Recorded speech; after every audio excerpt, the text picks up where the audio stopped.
നിങ്ങളുടെ ഇഷ്ട പരമ്പരകൾ എക്സ്ക്ലൂസീവായി സൺ നെക്സ്റ്റ് ആപ്പിലൂടെ തികച്ചും ഫ്രീ ആയി ഇപ്പോഴേ ആപ്പ് ഡൗൺലോഡ് ചെയ്യൂ. ഇനി രക്ഷയില്ല ഗോപിയെ. കണ്ടതവിടെ നിക്കട്ടെ, കേട്ടതുകൊണ്ട് വേറെ. പിന്നെ ആരാ ചെയ്ത? കുറച്ചു ദിവസം മുമ്പ് നിന്റെ വിരലിലെ മോതിരം കാണാതെ പോയെന്ന് പറഞ്ഞില്ലേ? എവിടെ വെച്ച് പോയിന്നാ പറഞ്ഞേ? അത് പിന്നെ മാർക്കറ്റില്. എടി, കള്ളം പറയുമ്പോ അത് മറക്കാതിരിക്കാനും ശ്രമിക്കുന്നേ. പ്രിയയുടെയോ സൗമ്യയുടെയോ ആരുടെയോ വീട്ടിൽ വീണു പോയെന്നല്ലേ നീ പറഞ്ഞത്? ശരിയാ. അത് പിന്നെ ഞാൻ മറന്നുപോയതാ. പ്രിയയുടെ വീട്ടിൽ തന്നെ. ഞങ്ങളെന്നേ അവിടെയൊക്കെ തെരഞ്ഞു. പിന്നെ ഇവിടെ വന്ന് ഞാൻ പ്രിയയെ സൗമ്യയെ രണ്ടാളെ ഫോൺ ചെയ്ത് പറഞ്ഞു. അവരൊക്കെ അവിടെയൊക്കെ തെരഞ്ഞല്ലോ, കണ്ടില്ലമ്മേ, കണ്ടില്ല. പിന്നെ ഇപ്പൊ മാർക്കറ്റ് എന്ന് പറഞ്ഞത്? അയ്യോ, അത് മറന്നുപോയതാ അമ്മേ. അമ്മേ, സത്യമായിട്ടും മറന്നുപോയതാ. ഇപ്പൊ പറഞ്ഞത് ശരിക്കും സത്യം തന്നെയല്ലേ? അതെ അമ്മേ, ഞാൻ നിങ്ങളോടും പറഞ്ഞതല്ലേ. എല്ലാവരും എല്ലായിടത്തും തെരഞ്ഞിട്ടും കിട്ടിയില്ലേ? എല്ലാവരും തെരഞ്ഞിട്ട് കിട്ടാത്ത മോതിരം ഇപ്പൊ എനിക്കെങ്ങനെ കിട്ടി?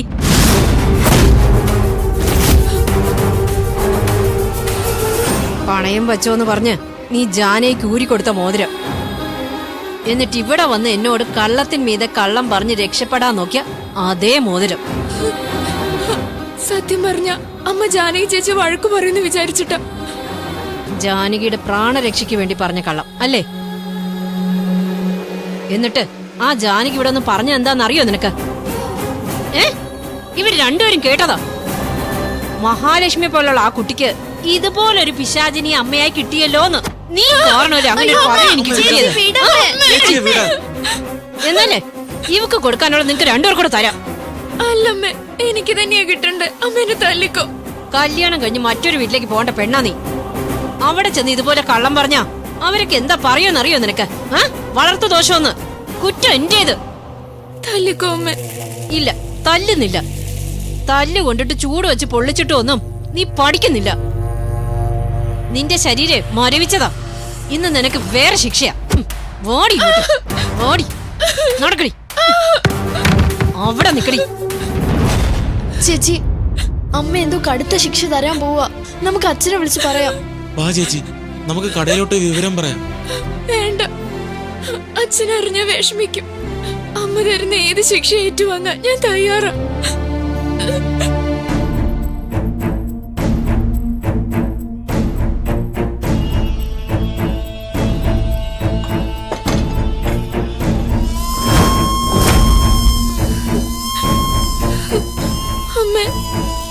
തിന്നടി, കടിച്ച് ചവച്ച് തിന്നടി.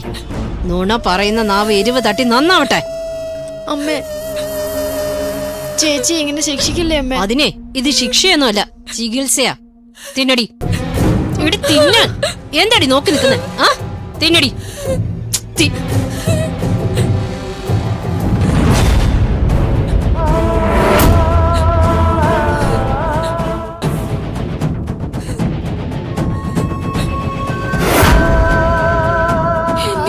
ശിക്ഷയിൽ നിന്ന് രക്ഷിക്കാമേ.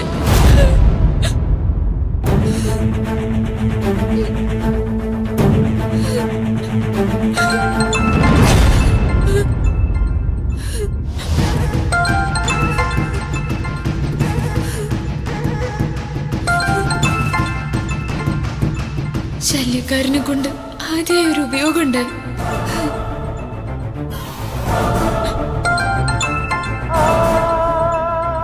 വിളിപ്പിച്ചതാവൂല്ലേ? അമ്മേ, ഞാൻ ആ ഫോണൊന്ന് എടുത്തോട്ടെ, എന്നിട്ട് മുളക് തിന്നോളാം. ആരാ? പ്രിയയാണോ? പ്രിയ. ഹലോ, നിനക്കിപ്പോ എന്താ വേണ്ടത്? നമ്പർ അത് തന്നെ, പക്ഷെ ഇത് വേറൊരു പെണ്ണാണല്ലോ. ചെറിയൊരു വിദ്യ പരീക്ഷിക്കാം. മുത്തശ്ശന്റെ നമ്പർ തന്നെ, ഫീമെയിൽ വോയിസ്.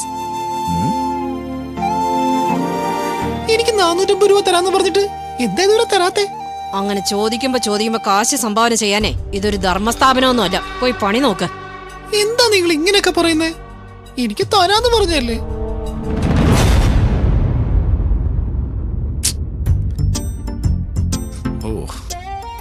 കട്ടാക്കിയല്ലേ?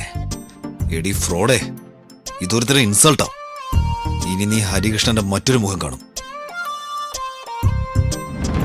അവക്ക് 450 രൂപയാണ് അത്രേ. ഓരോ ജാതി അസത്തുക്കള് നിന്റെ മുന്നിൽ തന്നെ വന്ന് അവതരിക്കുന്നല്ലോ. അവൾക്കോ? ശല്യക്കാരൻ ശബ്ദം മാറ്റി സംസാരിച്ചു കാണും. നീ എന്തോ നാടി ആലോചിച്ച് നിക്കുന്നേ? തിന്നടി മുളക്. എടി തിന്നാൻ. ചേച്ചി ഇങ്ങനെ കഷ്ടപ്പെടുത്തില്ലേ അമ്മേ? അമ്മ ചേച്ചി പാവം അമ്മേ. രണ്ടാൾക്കും കണ്ടു നിൽക്കാൻ ബുദ്ധിമുട്ടുണ്ടെങ്കിലേ പൊയ്ക്കോ അപ്പുറത്തേക്ക്. എടി പോകാൻ. എന്താ പോകുന്നില്ലേ? തിന്നടി തിന്നടി. പറഞ്ഞത് കേട്ടില്ലേ? തിന്നടി അങ്ങോട്ട്. വേണ്ടമ്മേ.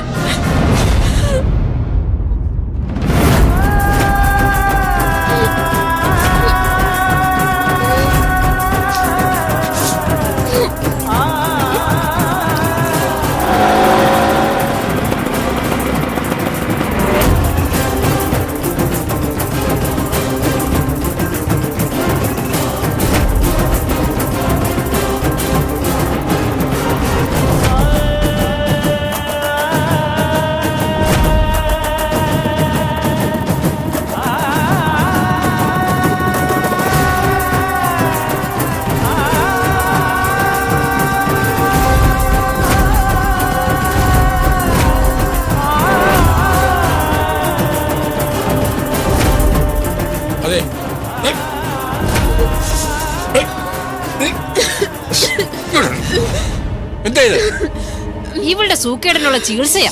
ചികിത്സ എന്താണ് നീ കഴിഞ്ഞത്? പച്ചവെള്ളം ചികിത്സ. എന്താ ചെയ്ത്? അമ്മയെ കൈയൊങ്ങി അടിക്കാൻ പോവാണോ? ഇങ്ങനത്തെ ദുഷ്ടത്തരങ്ങൾ അച്ഛനും തുടങ്ങിയോ? ഇവള് ചെയ്ത് ദുഷ്ടതരത്തിന് കയ്യോങ്ങി അടിക്കുകയല്ല വേണ്ടത്, നിലത്തിട്ട് ചവിട്ടാ വേണ്ടത്. നീ ചികിത്സ എന്ന് പറയുന്ന ഈ ക്രൂരത കാണിക്കാൻ മാത്രം ഇവിടെ എന്ത് കുറ്റവാളി ചെയ്തത്? ചോദിച്ചു നോക്ക് ദാനശീലയെ സ്വന്തം മോളോട്. അപ്പൊ പറഞ്ഞുതരും അവള്. കയ്യിൽ കിടന്ന മോതിരം വല്ലവർക്ക് ഊരിക്കൊടുത്ത കഥ. പിന്നെ ജാനകി എന്ന പെണ്ണ് ഇവിടെ വന്ന് എന്നെ പറഞ്ഞ ശാപവാക്കുകള് നമ്മുടെ 2 കുട്ടികളും കേട്ടതാ. പത്മിനി, നീ പ്രസവിച്ച കുട്ടി അല്ലായിരിക്കും ആതിര. എന്നാലും നിന്റെ സ്വന്തം ചേച്ചിയുടെ വയറ്റിൽ പറഞ്ഞോളാം. ആ കരുണയെങ്കിലും അവളോട് കാണിക്കുന്നേ. കവിളത്ത് തല്ലിയതും കാലിൽ ചൂടുവെച്ചതും തല്ലി താഴെയിട്ട് നെറ്റി പൊട്ടിച്ചതും പോരാഞ്ഞ് ഇപ്പൊ ഇതാ ചികിത്സയെന്നും പറഞ്ഞ് പച്ചമുളക് തീറ്റിക്കുന്നു അല്ലേ? കഷ്ടം. ഇത്തരം ചികിത്സ ചെയ്യാൻ നീ ആരാ? സാക്ഷാൽ ധന്വന്തരി മൂർത്തിയോ? നിങ്ങൾ ഇങ്ങനെ കിടന്ന് ചാടൊന്നും വേണ്ട. എന്റെ ഈ 2 കുട്ടികളാണെങ്കിലും ഞാൻ ഇങ്ങനെയൊക്കെ തന്നെ ചെയ്യും. അതിനെ എന്നെ നിലത്തിട്ട് ചവിട്ടണമെന്നുണ്ടെങ്കിലേ അങ്ങ് ചവിട്ടിക്കോ. കഴുത്ത് ഞെരിച്ച് കൊല്ലോന്ന് തോന്നിക്കില്ലേ അതും ചെയ്തോ. ചേച്ചി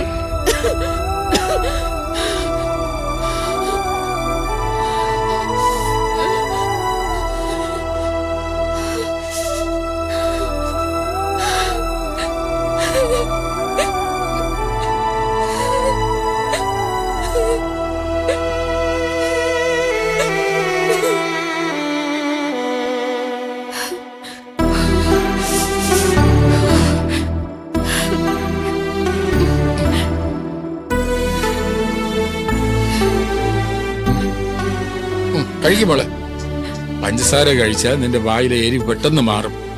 മതി അച്ഛ. എരിവ് മാറിയോ? ആ മാറി. അച്ഛ അമ്മയെ വഴക്കു പറയല്ലേ? പത്മിനി പച്ചമുളക് തിന്നാൻ പറഞ്ഞപ്പോ നീ എന്തിനാ തിന്നത്? വയറിന് എന്തെങ്കിലും പറ്റിയിരുന്നെങ്കിലോ? എന്തൊക്കെ കഷ്ടപ്പാടുകളാ സഹിക്കുന്നത് മോളെ. എന്നാലും ഇതല്പം കൂടിപ്പോയി. അമ്മയുടെ ശിക്ഷ ഉറപ്പായി ഉണ്ടാവുമെന്ന് അറിഞ്ഞിട്ട് തന്നെയാ ഞാനെന്ന് ജാനി ചേച്ചിക്ക് മോതിരം ഊരി കൊടുത്തത്.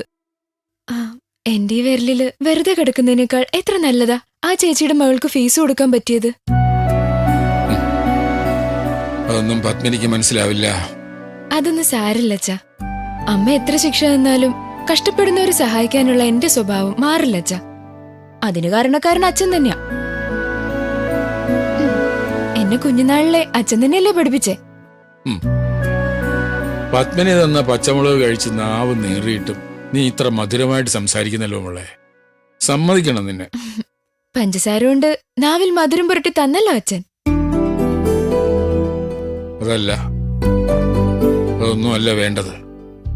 വേഗം ഒരു കല്യാണം നടത്തി ഇവിടുന്ന് രക്ഷപ്പെടുത്തണം നിന്നെ.